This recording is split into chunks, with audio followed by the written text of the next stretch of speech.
All right, what's going on everyone? Welcome to EMT. My name's Emad and today I'm going to show you how to change the oil in majority of all cars out there. Stay tuned.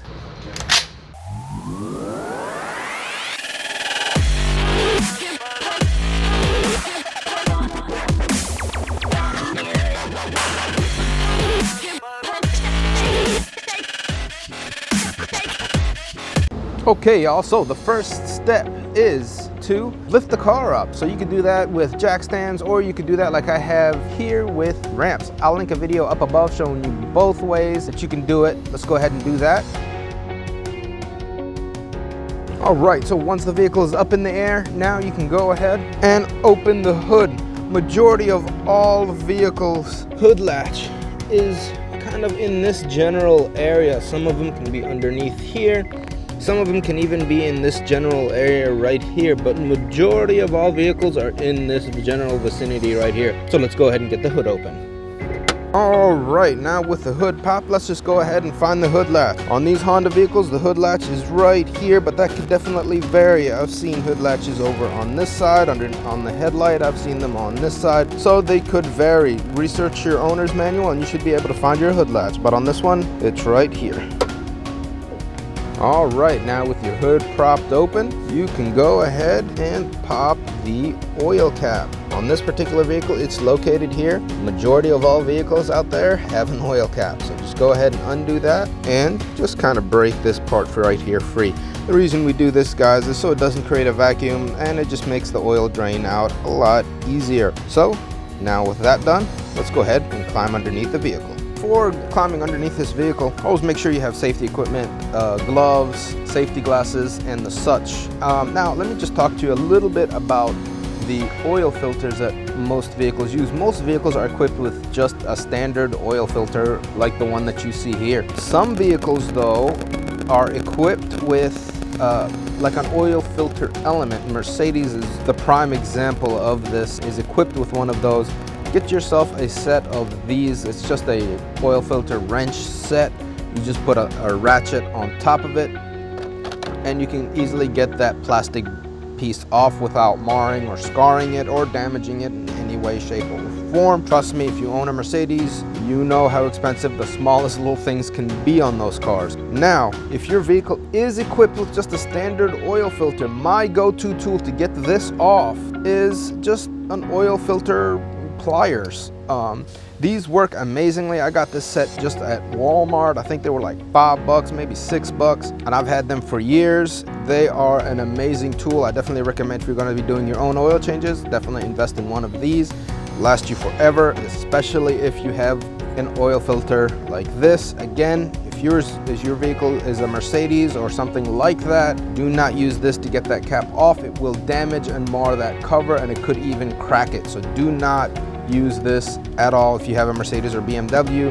Now, let's talk about oil weight. This particular vehicle takes 0W20 oil. Always put the correct weight of oil, or correct viscosity of oil rather, in your engine. Never put like a heavier weight or a lighter weight than what the manufacturer specifies.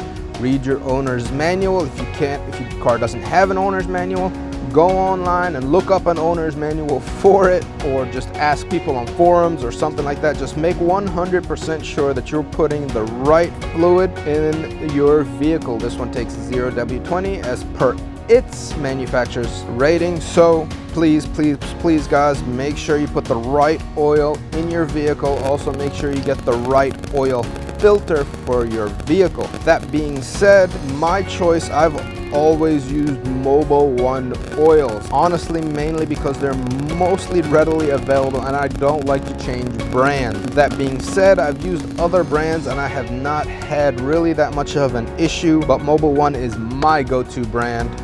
They don't sponsor anything, obviously. This is still a pretty new channel, but Mobil 1 is definitely my go-to oil. Now that with all that being said, let's go ahead and get all of our safety equipment on, gloves and glasses, and get underneath the vehicle and change it. All right, everyone, so now we are underneath the vehicle. Now, some vehicles underneath will actually have a cover that covers this entire area. In order to get to the engine oil of the vehicle, you will need to remove that cover. These particular Honda Fits, I don't believe came with one, or at least this, if they did, this one is missing it. Now, again, this right here is the oil filter location on these particular Honda Fits. On your vehicle, the oil filter could be located in several different places. There's a work van that we have, it's a Ford Freestar, I believe, and the oil filter is actually like located out here somewhere in this general vicinity. And then on Honda's D series or D16 engines from Honda, they're actually in the back there. So they could have very different locations depending on what vehicle you're changing your oil on. Now, the oil drain bolt, which is that right there. Now, you need to be careful that you're actually removing the oil drain bolt and not the transmission fluid bolt. So on this particular vehicle, this is the transmission fluid bolt, so it's actually very hard to get it confused. But on some vehicles that have an actual transmission pan, it is very difficult to distinguish which one is engine oil and which one is the transmission fluid. Most modern vehicles will actually have engine oil labeled or near the drain bolt. Now, some vehicles do not have this, so you would need to be very careful and make sure that it's the engine oil bolt that you're removing, or the engine oil drain bolt that you are removing. All right, now some of the tools you'll need down here, basically very simple. A drain pan of some sort to catch the oil, obviously. Remember, this is a canister style filter, so these will come in handy to remove the old one. And on these particular Honda Fits, it is a 17mm socket on there. So most vehicles, their drain bolt size varies. Some even use a Torx bit. Let's go ahead and start draining the fluid out.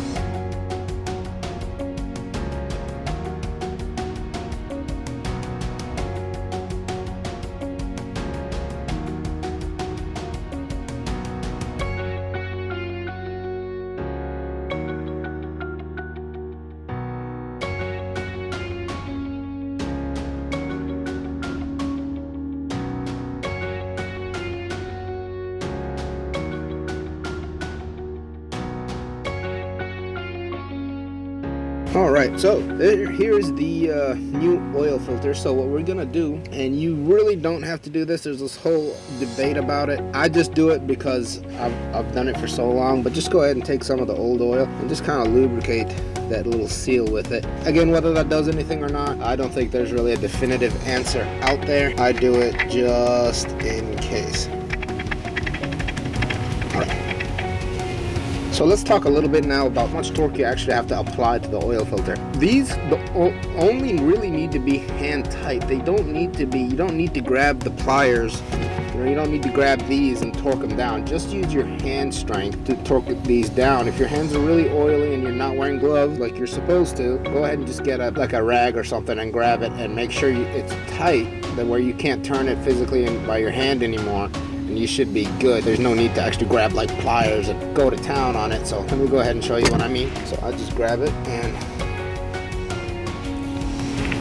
there you go. That's it. You don't really need to go any harder than that. Now, with that being said, let's talk about putting the drain bolt back in. Some of these drain bolts actually have a little crush washer on here, and that needs to be changed with every oil change. On Hondas, I am honestly not 100% sure whether these are supposed to be changed or not, but I've done it not hundreds of times, but I've done it plenty of times on these vehicles, and well, I've never had one leak. So I'm gonna go ahead and assume that they are reusable. But some vehicles, I think some German vehicles have like a copper ring that does need to be replaced with every use. I've never replaced mine and it's never leaked, so that's up to you. Now, you want to always drain the oil until you see it drip. So once it starts dripping like that, then that means it's pretty much done. There's no need to draw this out any further. Just go ahead and put the bolt back in there.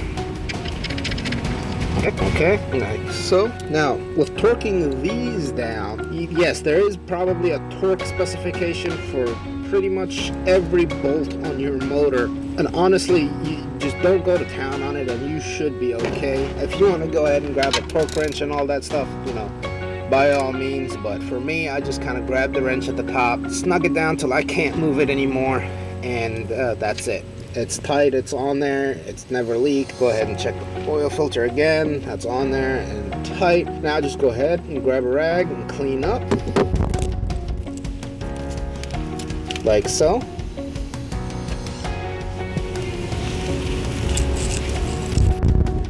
And if there was a cover on here, you'd go ahead and put the cover back on, and you are pretty much done down here. Let's go on to the top now and fill it up with oil. Alright, so working on top of the engine now. Remember, you would have removed this already, so have it on the side there. And so most of them are labeled. A lot of them do not have the specific weight on them. So remember, do your research, see owner's manual, and see exactly what kind of viscosity fluid your vehicle takes. Now, that being said, the best way without getting a mess is obviously using a funnel to get the oil into the motor. One of the best funnels that I have ever used actually isn't a funnel. It's literally just a bottle with the top cut off of it. This is the best. Have yet to find a funnel that works as good as one of these. So with that being said, let's go ahead and put this in, get oil inside the motor.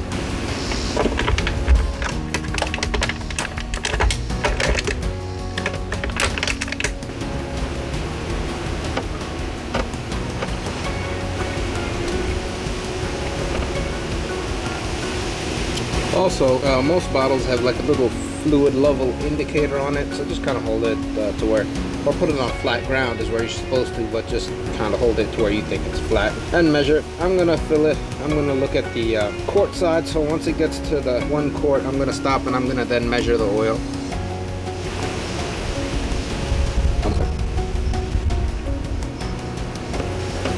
Alright, so we have about a quart left in here, so let's get the oil measured. Alright, so with a paper towel or old rag or something like this, just go ahead and wipe the stick down, put it in. I always measure it on the second. So as you can see, I don't know if you can see that, but just a tad bit over the max mark, which is exactly where we want it. The reason I put a tad bit more in there is because we changed the oil filter, and the oil filter is now completely empty. So after starting the vehicle, it's going to fill up the oil filter, which will then obviously decrease the volume of oil in the motor. Let's talk a little bit now about oil capacity. Again, all vehicles pretty much vary greatly about how much oil it takes. Mercedes, I think, takes like 8 quarts. Some trucks take like 8 quarts. I've even heard of vehicles taking 16 quarts of oil. So hopefully you don't have one of those. Yeah, no, these little Honda Fits right here, they take about 4 quarts of oil, and that fills the oil filter up and keeps the mark a little bit under the max fill mark. Remember, if it's in between those 2 marks, it's good. You don't need to add any more oil. It's when it gets underneath the last mark. Let me show you. It's when it gets underneath this second mark that's when you need to start to add oil. Any oil between this mark and this mark, if it's anywhere in this area right here, that means that it's good. There's no need to add oil to the vehicle. I always honestly like to keep my vehicles up to the max mark. That's just my personal preference. There is no need to have it there. You can have it as close to the bottom mark as you want. Once it starts getting to the bottom mark or below is really when you need to start to add fluid to the vehicle. Alright, now that we're done with putting the oil in it and we've got it up to where we want it, let's go ahead and pull this guy out, put the cap back on, make sure the dipstick is in the proper place. Now what we're going to do is we're just going to go ahead and start the vehicle. We're going to wait about maybe 30 seconds of the vehicle running, then we're going to shut the vehicle off, and then we'll measure the oil again. Let me show you exactly what I'm talking about. Once it gets to that 30-second mark, you can go ahead and turn it off, and then you want to wait an additional 10 seconds just to let all the oil that was built up into the motor to drop back down into the oil pan, so that you can get an accurate assessment of how much fluid you really do have in the vehicle. Alright, let's go ahead and get this machine turned off. All right, now that she's turned off, let's go ahead and give it a little bit. Let's let all the oil that was from the top, that went up into the valves and all that stuff, to drain back slowly into the oil pan. And then we're gonna go ahead and get the last oil measurement. All right, guys, so now I think we waited enough. Let's go ahead and get the final oil measurement. Remember, always pull the stick out once, wipe it down, then put it back in, and always go by the second reading. Don't ever go by the first one. So now, as you can see, the oil has dropped down to a little over midway. That is good. There's no reason to add any more oil to this vehicle. That's good. That's perfectly fine. That's within manufacturer specifications. We have oil in the oil filter, and there's also some residual oil, obviously, from the motor running that extension time. So this is very good. There is no reason to add any more oil. And that's it, ladies and gentlemen. All right, y'all, so the final thing we need to do is we need to reset the oil life indicators. There are hundreds and hundreds of different vehicles out there with different methods of doing this. Some you actually have to take it back to the dealership to get it reset.